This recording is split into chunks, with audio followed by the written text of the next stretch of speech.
ایک مرتبہ حضور شہر مکہ کی حدود سے باہر پہاڑوں کے مابین واقع ایک وادی میں تشریف لے گئے تو آپ نے دیکھا کہ اس وادی میں ناظرین کرام ایک قبیلے کے لوگوں نے پڑاؤ ڈالا ہوا ہے، انتہائی مفلس اور مفلوق الحال، بھوک کی وجہ سے جسم سوکھ کر کانٹے ہو چکے ہیں، ان لوگوں کے تن پر کپڑے نہیں ہیں، اور ان کی یہ حالت دیکھ کر آپ انتہائی ملول اور غمگین ہو گئے۔ اور رسول اللہ سینسیٹیو پرسنالٹی بتائی جاتی تھی ان کی، اور اب آپ نے ایسے لوگوں کو دیکھا۔ ان مفلسوں کی حالت زار نے رحمت للعالمین کی نرم طبیعت پر اتنا گہرا اثر کیا کہ جب آپ گھر واپس تشریف لائے تو آپ نے کچھ کہا نہیں، چپ چاپ آپ نے چادر اوڑھی اور بستر پر دراز ہو گئے۔ سامنے اماں ختیجہ،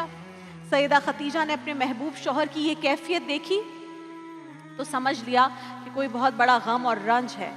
کوئی مسئلے کی بات ہے، کوئی چیز ہے جو پریشان کر رہی ہے، اور یہ دیکھ کر آپ خود پریشان ہو گئی اور عرض کیا، یا ابو القاسم کیا ماجرا ہے، کیا بات ہے جس نے آپ کو اتنا دل گرفتہ کر دیا ہے؟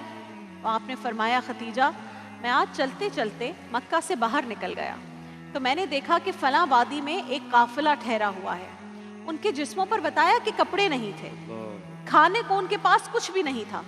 فاقوں سے ان کے جسم کی ہڈیاں نمایاں ہو رہی تھی۔ کہا، ختیجہ میں چاہتا ہوں کہ ان کی مدد کروں، مگر میرے پاس مال اور اسباب نہیں ہے کہ میں ان کے لیے کچھ کر سکوں۔ ایسا نہیں تھا کہ آپ کے گھر میں دولت نہیں تھی، دولت تو بہت تھی، اور رسول اللہ اگر کہتے، ڈیمانڈ کرتے تو ساری کائنات کی دولت رسول اللہ کے قدموں میں ہوتی، اور حضرت ختیجہ کی بھی دولت بہت زیادہ جو وہ اپنے ساتھ لائی تھی۔ حضور صلی اللہ علیہ وآلہ وسلم کی ذاتی دولت وہ نہیں تھی، وہ حضرت ختیجہ کی دولت تھی۔ سیدہ ختیجہ نے جب محبوب شوہر کی یہ بات سنی تو وہ تڑپ اٹھی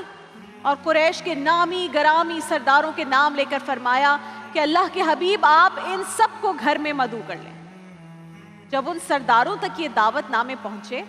تو جیسا کہ عموماً ہوتا ہے نا کہ آفت زدہ لوگوں کی امداد کے لیے ہم چیریٹی آرگنائزیشنز کو جمع کرتے ہیں، مدعو کرتے ہیں، اور مخیر حضرات سے عطیات کی اپیل کی جاتی ہے، تو ان سرداروں کا بھی خیال یہی تھا کہ شاید ملکہ عرب ان سے ایسی ہی کوئی اپیل کریں گی، چیریٹی کی اپیل کریں گی۔ بہرحال وہ سب سیدہ ختیجہ کے دولت کدے پر حاضر ہو گئے، اور سارے رئیس لوگ، امیر لوگ اس وقت کے جب وہ سب جمع ہو گئے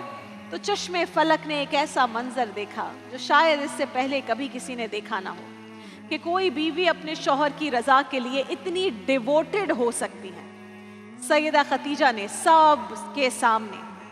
غور کیجئے گا، ان سب لوگوں کے سامنے جو خود بہت دولت مند ہے اور یہ سوچ کر آئے کہ ہم سے اماں ختیجہ چیریٹی کا کہیں گی کہ کسی کی مدد کرنی ہے، چیریٹی چاہیے، اماں ختیجہ نے ان سب کے سامنے اشرفیوں کا ڈھیر لگا دیا، اور سیرت نگاروں نے لکھا ہے ناظرین کرام کہ اتنا بڑا ڈھیر لگا دیا کہ جب حضور اشرفیوں کے اس ڈھیر کے برابر تشریف فرما ہوئے تو آپ اس اشرفیوں کے ڈھیر کے پیچھے چھپ گئے، اور پھر سیدہ ختیجہ نے ان سرداران قریش سے مخاطب ہو کر کہا کہ اے اہل قریش گواہ رہنا، میں نے اپنی یہ ساری دولت محمد مصطفیٰ کے حوالے کر دی، اب وہ اسے جیسے چاہے خرچ کریں۔